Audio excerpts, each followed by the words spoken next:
wood. Saan ako meron? Wrong. Wala na!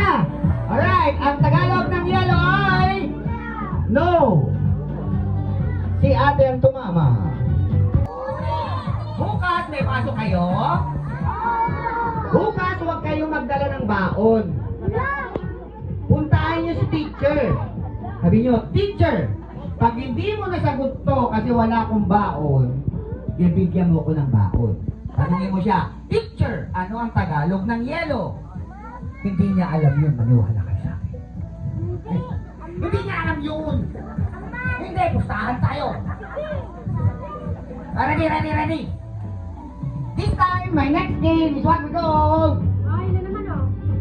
mga tagline ng commercial sa TV, alright? Magsasabi ako ng tagline sa commercial sa TV, uhulaan nyo lang kung anong commercial ito. Sa mga kids, kapag hindi